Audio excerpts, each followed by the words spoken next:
आज अपन पढ़ने जा रहे हैं आयुर्वेद परिचय सिद्धांत के अंदर।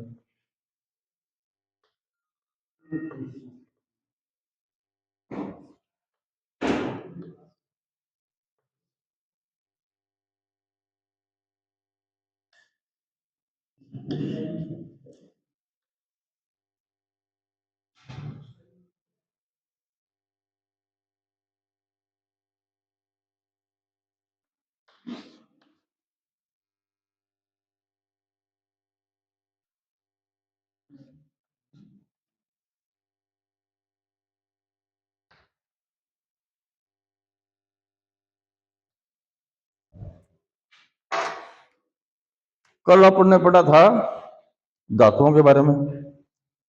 धातु कितनी होती है? 7। कौन कौन सी? ना, मांस, रस, रक्त, मांस, मेद, अस्थि, मज्जा और शुक्र। ठीक है, 7 धातुएं होती हैं। अच्छा, धातुओं के बाद में अपन ने पढ़ लिया था ये पेशिया। यहां पढ़ा था अपन ने। पेशी किसको कहते हैं? ये कल बताया था कि मांस के अवयव के संघात का परस्पर विभक्त होना ही पेशी कहलाता है। पृष्ठ संख्या 90 पर देखो आप। पृष्ठ संख्या 90 पर ऊपर ही ऊपर। ठीक है, पेशी किसे कहते हैं? हाँ, ये जो मांस है अपना दिख रहा है, जैसे एक्सरसाइज वगैरह करते हैं तो अलग अलग दिखते हैं ना, देखो घूमड़े टाइप में। तो वो क्या है कि संघात से पेशी का अलग होना, मतलब उसे पेशी कहते हैं, मांस का अलग होना। तो इसमें 2 तरह के हैं, एक तो चरक, एक सुश्रुत। ठीक है, चरक ने तो 400 मतलब पेशी मानी है, और सुश्रुत ने उसी पेज पे है। चरक ने 400 पेशी मानी है और सुश्रुत ने 500 पेशी मानी है। ठीक है ना, अपन 500 पेशी मान के चलेंगे क्योंकि ये ज्यादा है। तो ये कहाँ कहाँ है ये देखते हैं। पेशियां 500 होती है, उनमें शाखाओं में 400, कोष्ठ में 66 तथा गर्दन के ऊपर 34। तो टोटल कितने हो गई? हाँ, 500 हो गई। 500 हो गई भाई। जैसे दोनों हाथों में 100, दोनों पैरों में 100, 400 हो गई। और 36 ये यहाँ बता दिया इन्होंने, और 34 है वो ऊपर की साइड में गर्दन के ऊपर। तो ये टोटल 500 हो गई। ये याद रखना है, ठीक है। अब शाखागत पेशियों के बारे में बताया गया है। शाखागत कौन कौन सी है? शाखा मतलब हाथ पैर वगैरह। अंगुलियों में 3-3, इस प्रकार 5 अंगुलियों में 15 हो गई। 5 अंगुलियां होती है ना, इसमें 15 हो गई। ये पैरवे है ना अपने, ये जो दिखा हुआ है मांस का उभार दिखता है, ये मांस वाला ये पेशी है ये। ठीक है, और परपद में 10 है, पैर के ऊपर। परपद मतलब पैर के नीचे। ठीक है, 10 है, और पैर के और गुर्ज में सही हुई 10, और गुल्फ तलों में 10, गुल्फ जानू के बीच में, जानू मानी गोडा घुटना। ठीक है, 20, और जानू में 5, पूर्व प्रदेश में 20। पूर्व प्रदेश किसको कहा गया है? अपने छाती वाला भाग। वक्षण में 10। इस तरह प्रत्येक पैर में 100 पेशियां होती हैं। ठीक है, इसी तरह है दूसरे पैर में, दोनों बाहुओं में भी समझना चाहिए। कुल मिलाकर 400 पेशियां, और कोष्ठगत पेशियां रह गई। गुद द्वार में 3, मेंढर में, मूत्रेंद्रिय है ना, उसको मेंढर बोलते हैं। ये याद रखना थोड़ा, ये जो शब्द है ना, ये संस्कृत के शब्द हैं। ये मेंढर में 1, शेवनी में 1, अंडकोश में 2, नितंब में 5, 5 कुल 10 पेशियां, और बस्ती शीर्ष में 2, उदर में 5, और नाभि में 1, पीठ ये ऊर्ध्व भाग में सटी हुई दीर्घ 5-5 पेशियां, कुल 10 पेशियां होती है। अपने कमर की साइड में ना, पीछे की साइड में 10-10 पेशियां होती है। पार्श्व में 6 और वक्षस्थल में 10, अक्षक अंश के चारों ओर उंडुक में 6, इस प्रकार कुल मिलाकर 66 मांसपेशियां होती है। ये कोष्ठगत बताई गई है, ठीक है। ऊर्ध्व जत्रुगत, ऊर्ध्व जत्रुगत किसे कहते हैं? जो अपने नाड़ है ना, नाड़ के ऊपर वाला भाग, उसके अंदर ग्रीवा में 4, हनुमाने 8 है, और काकलिका में 1, गले में 1, तालू में 2, जिह्वा में 1, ओष्ठ में 2, नलिका में 2, आंखों में 2, और गंड में 4, कानों में 2, और ललाट में 4, और सिर में 1, इस प्रकार 34 पेशियां होती है, ठीक है। ये कुल मिलाई कितनी हो गई? 500। ये 500 पेशी है ना, ये थोड़े घर पे जाके थोड़ा सा और ध्यान कर लेना, ठीक है। एक चार्ट बना दिया करो। ये नोट्स तो वही बात है, मैं लिखाऊंगा तो टाइम बहुत लगेगा उसमें, ठीक है ना। इसलिए अपने घर पे जाके थोड़ा पढ़ो, एक रजिस्टर बना लो अलग से, भाई पेशियां कितनी होती है, धातुएं कितनी होती है, गुण कितने होते हैं, त्रिदोष कितने होते हैं, ये उनके क्या रजिस्टर में आपके अलग अलग नोट्स बनते रहेंगे, साथ में पढ़ोगे भी और नोट्स भी तैयार हो जाएंगे। अब इसके अंदर आगे फिर आएगा मास प्रदोष के। अब अपन पढ़ लिया है पेशी, पेशी के बाद में मास के बाद में पढ़ रहे हैं अपन। आचार्य चरक के अनुसार मास प्रदोष विकार निम्नलिखित है। गंडमाला उपजीविका से रोग दूषित मांस से होते हैं, ठीक है। ये लिखा ना, अधिमांस, अर्बुद, मांस कील, गल तालुक, गलसुंडी, पुर्ति मांस, अलजी, गंड, गंडमाला, उपजीविका, ये रोग है, रोगों के नाम है ये, ठीक है नहीं। ये रोगों के नाम है, ये किससे पैदा होते हैं? मांस से। मांस प्रदूषित, मांस प्रदूषित हो जाता है तब ये रोग होते हैं। अब आता है मेद, मेद अब स्टार्ट होगा, ठीक है। मेदेति स्नेहति इति मेद है, अमरकोश में लिखा है, त्रिमेदा स्नेहन धातु से मेद शब्द बना है। मेद धातु के 2 पर्याय वपा तथा वसा है। वपा और वसा ये मेद धातु है। मांस धातु के अपनी अग्नि से पक्व होकर, मांस धातु अग्नि होती है ना, ये जो अपने अग्नियां कितनी बताई है? 7 धातु अग्नि, 1 जठराग्नि, 8। 7 धातु अग्नि, धातु में अग्नि होती है तो वो धातुओं को पकाती है, ठीक है। तो धातुओं के पकने के बाद में फिर ये मांस धातु पक जाती है ना, तो अग्नि से पक्व होकर एवं जलीय गुण से युक्त होकर जो स्निग्ध धातु बनती है, जो चिकनाई होती है, इसे मेद कहते हैं। मांस धातु से मेद धातु की उत्पत्ति होती है। मेदो धातु की उत्पत्ति क्रम को इस प्रकार व्यक्त कर सकते हैं, जैसे ये सारणी दी गई है। आहार, आहार से क्या होगा? पाचक अग्नि की क्रिया होगी, जब तो प्रसाद भाग बनेगा, फिर कीट भाग बनेगा, फिर अन्न भाग से अन्न, जो अन्न रस है उससे फिर क्या क्या चीज बनेगा? रस सदृश अंश, रक्त, मांस, मेद।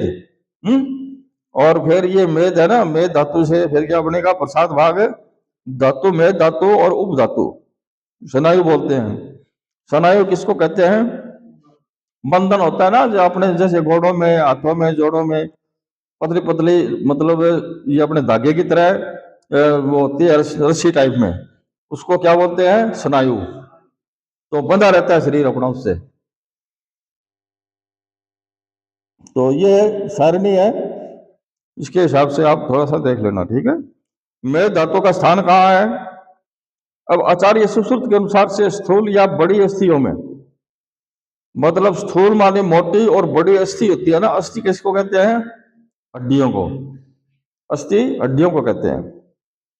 मज्जा रहती है, ठीक है।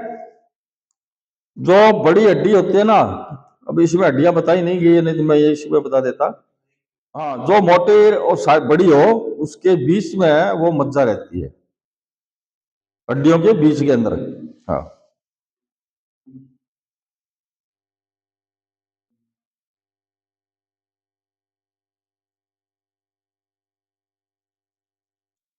अब लिखा है कि आचार्य सुश्रुत ने कला प्रकरण में तृतीय में तो धरा कला को माना है।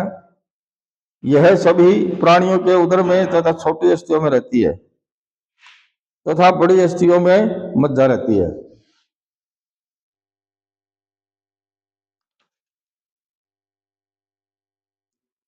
मेदो धातु के गुण क्रम क्या है? मेदो धातु स्निग्ध श्वेत द्रव संलक्षण तथा गुरु होता है। आचार्य सुश्रुत के अनुसार मेदो धातु शरीर में स्नेह करता है, स्वेद उत्पन्न करता है, शरीर में दृढ़ता उत्पन्न करता है, शरीर का धारण व अस्थि का पोषण करता है। मेदो धातु क्या क्या चीज करते हैं, कौन आपने समझ लिए? शरीर को दृढ़ बनाता है, अस्थियों का पोषण करता है? और शरीर को चिकना कर रखता है ये मेद धातु। अब मेद धातु अब कैसे समझोगे आप? जैसे किसी का पेट बाहर आ गया तो उसके अंदर क्या है कि मेद भरा हुआ है। हाँ, ठीक है ना। मेद धातु का प्रमाण क्या है? प्रमाण का मतलब उसकी मतलब वेट क्या है? प्रकृतिस्थ मेद के शरीर में 2 अंजलि मात्रा, 2 अंजलि मात्रा मतलब ये 2 अपने अंजलि बोलते हैं ना, 2 धोपा, तो इतनी मात्रा होनी चाहिए, 2, 1 और 1 2। हाँ, 2 अंजलि। अंजलि का मतलब अब मुट्ठी कह दो या धोबो कह दो, आप क्या कर रहे हैं देसी भाषा में, तो उसको अंजलि बोलते हैं। मेदो व स्रोत कौन सा है? आचार्य चरक के अनुसार मेदो व स्रोत के मूल 2 हैं, एक तो वृक्क और एक हाँ वपावहन। तो अब मेदो दोष प्रदुष्ट विकार क्या है इसके? आचार्य सूत्र के अनुसार वातादि दोषों में मेद धातु के दुष्ट होने पर निम्नलिखित व्याधियां हो जाती है। अब मेद धातु अपनी सही स्थिति में रहेगा तो स्वस्थ रहेगा आदमी, और अगर वो विकृत हो जाएगा तो रोग हो जाएंगे। तो रोग कौन कौन से हो जाते हैं? मेदो ग्रंथि रोग, मेदो वृद्धि, गलगंड, अर्बुद। अर्बुद किसको कहते हैं? गोमड़े को। हाँ, गोमड़े समझते हो क्या? जैसे पहले उभार हो जाए कोई गोमड़ा का मुंह उभार वो फूट जाए लास्ट में, उसको अर्बुद बोलते हैं। मेदोजन्य होस्ट प्रकोप मधुमेह है। इसमें मधुमेह किसको कहा गया है? डायबिटीज को। हाँ। अति स्थौल्य, ज्यादा मोटापन, अस्थि स्वेद आदि रोग उत्पन्न हो जाते हैं। ये अपने मेद की विकृति के कारण, प्रकोपित होने के कारण से ये दोष हो जाते हैं। मेद दोषज के विकार सारणी या नीचे सारणी दी गई है, भाई कौन कौन से रोग हैं, ठीक है। मेदो ग्रंथि है, मेदो वृद्धि है, गलगंड है, अर्बुद है, आयुष रास है, जव व्रत क्रोध है, कृच्छावस्था है, द्रवल्य है, दुर्गंध है। मेदो ज्यादा मोटा आदमी होगा, आना सोचिए कि मेरे ताकत ज्यादा है, दुर्बलता आ जाती है उसमें, क्योंकि उसका शरीर ही नहीं समझ रहा है, वो जोर कहां से लगाएगा, तो इसलिए दुर्बलता बोलते हैं उसको। मेदोजन्य होस्ट प्रकोप मधुमेह है, अति स्थौल्य, अति स्वेद, स्वेदापात और शुद्ध मात्र और पिपासा अस्थि योग, ठीक है। अब अपन पढ़ेंगे अस्थि धातु के विवरण, ये विवरण पढ़ेंगे अस्थि धातु के।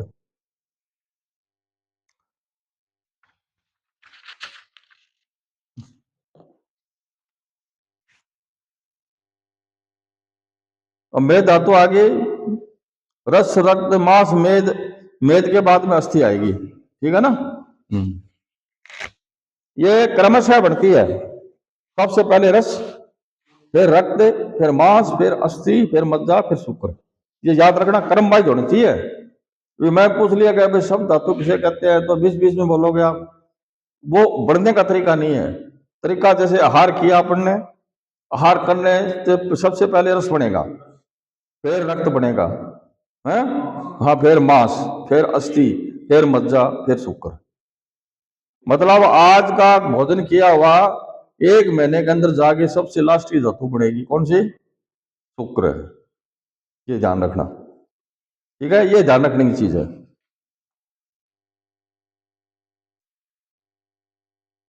मेदो धातु अपनी अग्नि पकाकर तथा पृथ्वी, अग्नि व वायु संयोग प्राप्त कर खर बन जाती है। खर का मतलब कठोर, तथा उसी खर हुई मैदा को अस्थि धातु कहते हैं। जो मेद धातु है ना, वो परिपक्व होकर के जो खर हो जाती है, यानी कड़ी हो जाती है, उसके बाद में करड़ी होने के बाद में वो अस्थि धातु बनती है। अस्थि धातु करड़ी होती है। हाँ, इस प्रकार मेद धातु से अस्थि धातु का निर्माण होता है।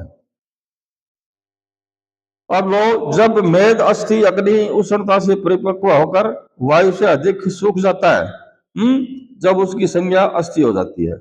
यही अस्थि संपूर्ण शरीर में धातु पदार्थ है। कौन सा पदार्थ है? धातु पदार्थ, यानी धातु अस्थि पदार्थ, अस्थि धातु है ना वो। तब अस्थि निर्माण प्रक्रिया को इस प्रकार से व्यक्त कर सकते हैं। ये सारणी दी हुई है।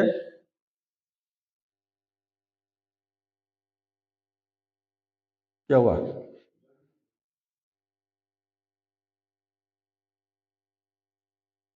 किताब नहीं है क्या आपके पास? घर जा रहे हो? क्या हो गया, कोई इमरजेंसी हो गया क्या? हाँ, अच्छा ठीक है।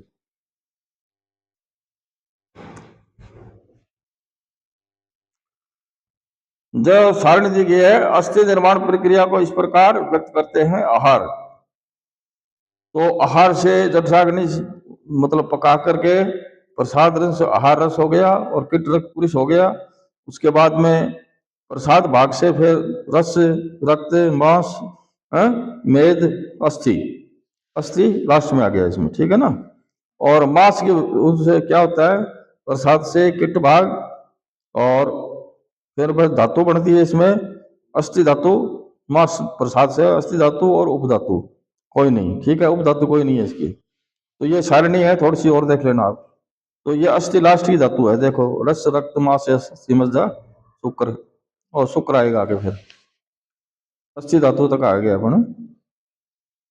जिस प्रकार वृक्ष अपने अंतस्थ सारों पर निर्भर रहते हैं, उसी प्रकार प्राणियों का शरीर अस्थि रूपी सारों से धारण किया जाता है। अतः त्वचा व मांस नष्ट होने पर भी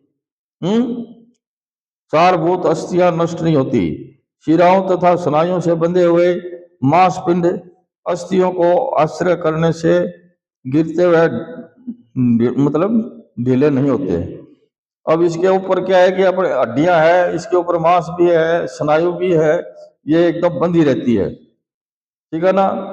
नहीं तो नहीं, ये मांस में ये नहीं होगा तो स्केल्टन की तरह हो जाएगा। जैसे स्केल्टन आपने देखा होगा, खाली हड्डी का स्केल्टन रह जाता है, उसके ऊपर मांस मेद वगैरह चिपके रहते हैं, शिराओं से चिपके रहते हैं।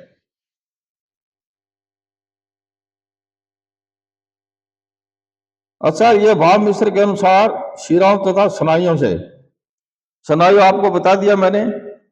शिरा क्या होती है? ये जो रक्त दूषित हो जाता है उसको वापस हृदय में पहुंचाने का काम करती है शिराएं, ठीक है ना। एक तो होती है धमनी, जिसके अंदर शुद्ध रक्त बहता है। हाँ, एक तो धमनी होती है। धमनी कितनी बताई थी आपको? धमनी के बारे में बताया होगा।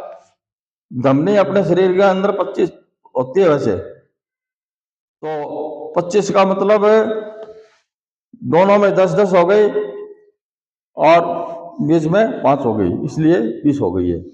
धमनियां 25 है और शिराएं है, आगे आएगी शिरा के बारे में। शिराएं 700 होती है, वो आगे आएंगे अपन, ठीक है। तो जिस भामिश्र के अनुसार शिराओं तथा स्नायुओं से, स्नायु किसको कहते हैं? धागा रूपी होता है। कई बार शरीर टूटने के वजह से हड्डी टूट गई और वो लटकी रहती है। वो क्यों लटकी रहती है? कि शिराओं के कारण, उनके स्नायुओं के कारण। स्नायु धागा रूपी होता है, वो मांस की तरह है, मांस ही एक तरह से, लेकिन वो धागे के रूप में रहती है स्नायु।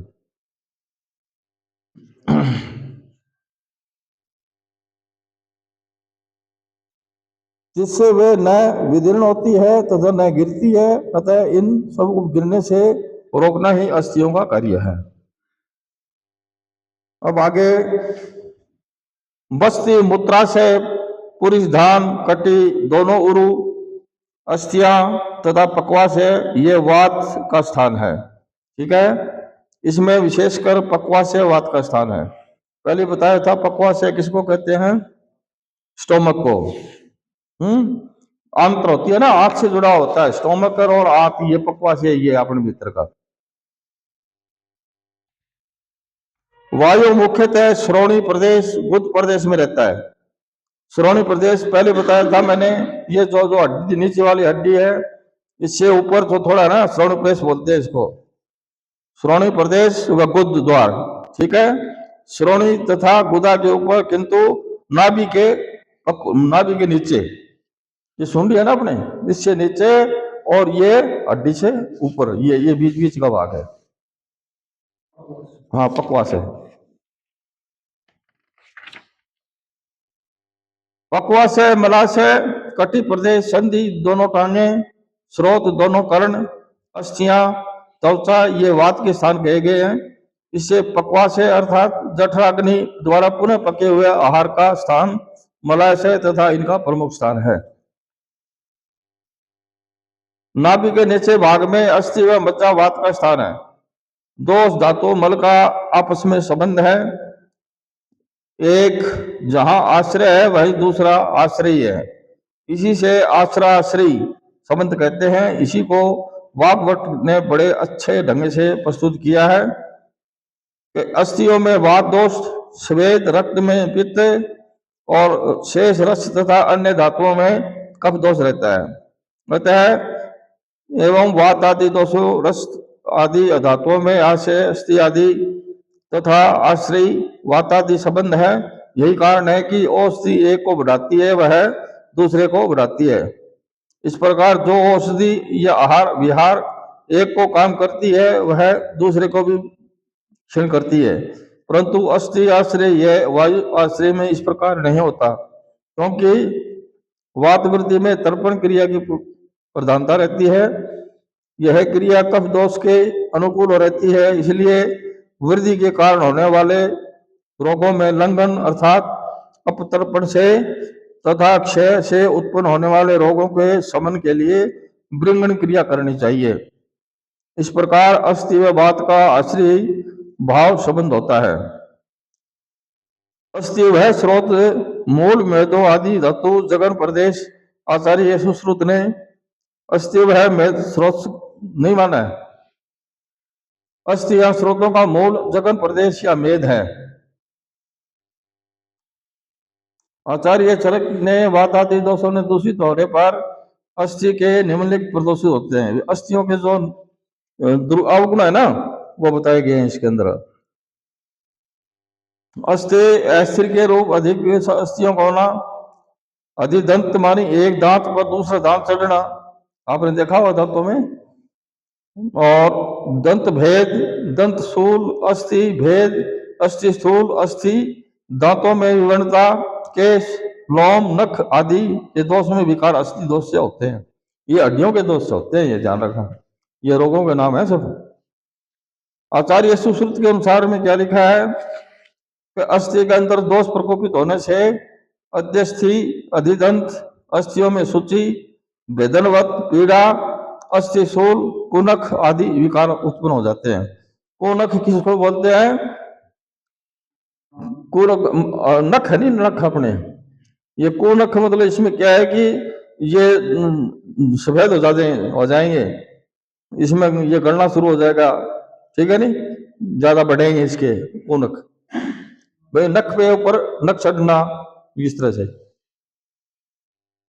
तो इसमें यही दिया है अस्थि दोष में कि आदेश अध्यस्थि अभिधंत अधिधंत दंत भेद दंत शूल अस्थितोद अस्थि भेद अस्थि शूल अस्थि दंत विवरणता केश विकार लोम विकार नव विकार और समश्रु विकार, ये अस्थि दोष पूरे विकार है। ठीक है ना। अब आती है मज्जा धातु। ये मज्जा धातु क्या है, इसको पढ़ेंगे आज। एक बार आपको मैं ये पूरी किताब करा देता हूँ, बाद में इनके मोस्ट जो चीज है ना वो बताऊंगा, मतलब साथ में पढ़ते रहना आप, क्योंकि ये चीजें दिमाग में रहेगी ना जब याद रहेगी। हाँ, नहीं तो याद नहीं रहेगी। मज्जा शब्द है मस्ज धातु से अक्ष प्रत्यय लगने से बना है, जो अस्थियों के अंदर स्थित रहती है वह मज्जा कहलाती है। अस्थियों के अंदर रहती है ये मज्जा, ठीक है। मंजति अस्थिसु इति मज्जा। वायु शरीर में अस्थियों के मध्य में सुश्रित उत्पन्न करता है, उसे सुशीर्ष स्थान में मेद धातु स्नेह भर जाता है, उस मेद को मज्जा कहते हैं। समझ गए इस चीज को कि हड्डियों के अंदर जो खोखलापन है वो वायु करती है। खोखलापन हो गया, उसके अंदर जो चीज भर जाती है उसको क्या कहते हैं, मज्जा कहते हैं। हड्डियां अंदर से खोखली होती है और उसके अंदर जो वायु के द्वारा वो मतलब क्या हो जाता है खोखलापन, वायु खोखलापन करती है अस्थियों में, और उसके बाद में जो द्रव पदार्थ बनता है वह है मज्जा, वो भरा रहता है।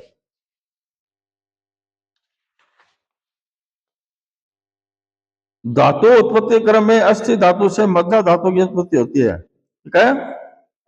आचार्य सूत्र के अनुसार जब अस्थि धातु अपनी अग्नि से परिपक्व हो जाता है तथा उसका जो सार होता है वह गाढ़ा हो जाता है। यहां समझने की बात है कि ये पकना क्या है भाई, जैसे धातु 7 है, रस रक्त मांस मेद अस्थि मज्जा शुक्र, इनकी 7 अग्नियां भी है। जो आपने अग्नि बताई है ना, 7 अग्नि भी है, वो अग्नि है वो अलग अलग अपनी धातुओं को पकाती है, ठीक है। नहीं पकने के बाद में फिर ये लास्ट की क्या बनती है, मज्जा। वह सार श्वेत की भांति अस्थि से अलग होकर अस्थि के मध्य स्थिर होता रहता है, अस्थि से इस प्रकार उसे मज्जा कहते हैं। इसी को आचार्य सूत्र ने तृतीय में तो कला प्रकरण में स्पष्ट किया है। बड़ी अस्थियों में पाए जाने वाले स्नेह तत्व को मज्जा धातु कहते हैं, ठीक है। सारणी दी गई है, इस सारणी में देखो कि मज्जा धातु की उत्पत्ति क्रम को इस प्रकार स्पष्ट कर सकते हैं अपन, ठीक है। नहीं ये नोट्स है एक तरह से, ये जो सारणी दी गई है ना ये नोट्स है। जठराग्नि की क्रिया, जठराग्नि क्रिया से क्या होगा, प्रसाद भाग किसका, आहार का, रस बनेगा, रस के बाद में फिर मतलब उसके पकने के बाद में किट भाग पुरुष भाग बन जाएगा, और रस अन्न रस के जो प्रसाद भाग है शुद्ध, ठीक है। नहीं उसमें से फिर ये 7 धातुएं बन गई, रस रक्त मांस मेद अस्थि मज्जा शुक्र, ठीक है। अंश इसमें जैसे मज्जा आई ना अभी, तो मज्जा से क्या क्या बनेगी, एक तो मज्जाग्नि क्रिया हो जाएगी इसमें अंश, मज्जाग्नि क्रिया, मज्जाग्नि क्रिया प्रसाद भाग धातु, और किट भाग क्या बनेगा, मल, यो मल ही है। मज्जा के कार्य क्या है, ये देखो आप कि मज्जा का सेवन करने से शरीर में मल वीर्य रस कफ मेदा मज्जा की वृद्धि होती है। विशेषकर मज्जा का प्रयोग अस्थियों को बल देने तथा शरीर को स्नेह करने में हितकर है। मज्जा अगर हड्डियों में होगी तो हड्डी मजबूत रहेगी, अगर उसमें मज्जा कम हो जाएगी तो हड्डियां खोखली होकर के टूट जाएगी, ठीक है। आचार्य सुश्रुत के अनुसार से मज्जा प्रीतिम स्नेहम बलम शुक्र पुष्टिम पूर्ण मत्स्यानम च करोति, यानी शरीर में प्रसन्नता संदिग्धता बल शुक्र की पुष्टि तथा अस्थियों का पूर्ण करती है। आचार्य भागवत ने अस्थियों का पूर्ण करना मज्जा धातु का कार्य है। पूर्ण का मतलब उसको भरना, अस्थियों के खोखलापन को भरना, यह मज्जा धातु का कार्य है। आचार्य सुश्रुत मज्जा व स्रोत को नहीं मानते हैं। आचार्य सुश्रुत ने क्या कहा है कि मज्जा वह स्रोत का मूल प्रिय परो वह अस्थियां है, इसमें वो उसने नहीं माना है अस्थियों वाला, इसमें यह परो वह अस्थियां। परो किसको कहते हैं, पेरवे को, ये पेरवे होते हैं ना, ये बीच बीच में इसको परो बोलते हैं इसको। मज्जा व स्रोत दुष्टि के कारण आचार्य चरक के अनुसार कुचल जाने से, अभिसंधि कफ के भर जाने से, चोट लग जाने से, दब जाने से तथा विरुद्ध आहार विहार के सेवन से मज्जा व स्रोत दूषित हो जाते हैं। मज्जा प्रदोषज विकार क्या है? आचार्य चरक के अनुसार वाताति दोष मज्जा धातु को दूषित कर निम्नलिखित विकार उत्पन्न कर देते हैं। कौन कौन से विकार? ये देखो कि शरीर की ग्रंथियों में वेदना, हड्डियों में दर्द होना चाहिए नहीं, क्या बोलेगा? हड्डी बोले हड्डी का अंदर दर्द हो गया, तो हड्डी का अंदर दर्द को मतलब मज्जा है, वो विकार हो गई। ठीक है। भ्रम चक्कर आना, मूर्छा, आंखों के सामने अंधकार न रहते हुए भी अंधकार का दिखाई देना, पर्वों में मोटे मोटे फुंसियों का दिखाई देना, ये मज्जा में स्रोत का विकार है। मज्जा प्रदोषज विकार सारणी नीचे दी गई है, इसमें देखो आप। पूर्व में वेदना, भ्रम, मूर्छा, स्थूल मूल वाहिनी पुंसु की उत्पत्ति, तमस दर्शन। अब आता है शुक्र धातु।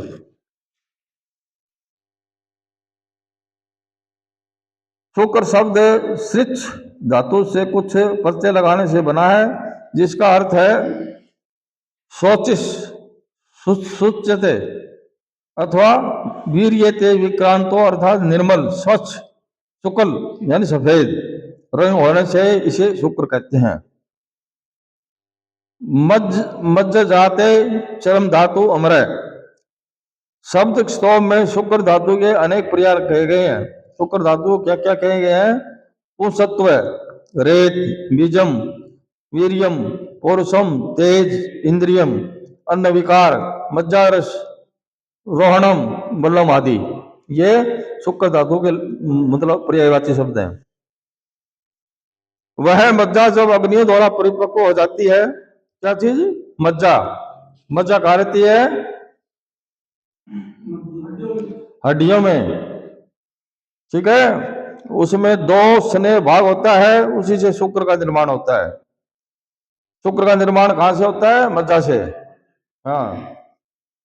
वायु तथा आकाश आदि पंचभूतात्मक भावों के द्वारा अस्थियों में छिद्र हो जाता है। ठीक है।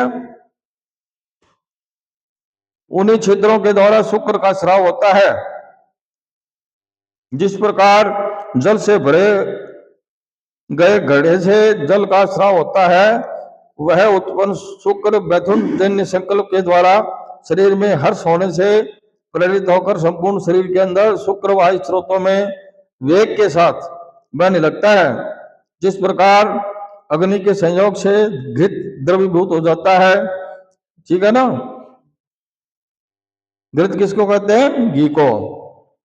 मतलब जिस प्रकार अग्नि के संयोग से घी द्रवीभूत हो जाता है, द्रवीभूत माने पिघल जाता है, उसी प्रकार मैथुन जन्य ऊष्मा से द्रवीभूत स्नायु स्थानच्युत हो शुक्र बस्ती में रहकर मूत्र मार्ग से बाहर निकल जाता है तथा जल नीचे स्तर पर बढ़कर चला जाता है।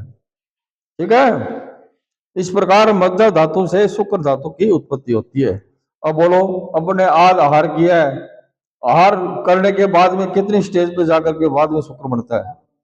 एकदम नहीं बनता शुक्र। आज अपन खाना खाया तो 1 महीने पर बाद में जाकर के वो शुक्र बनेगा। समझ गए ना।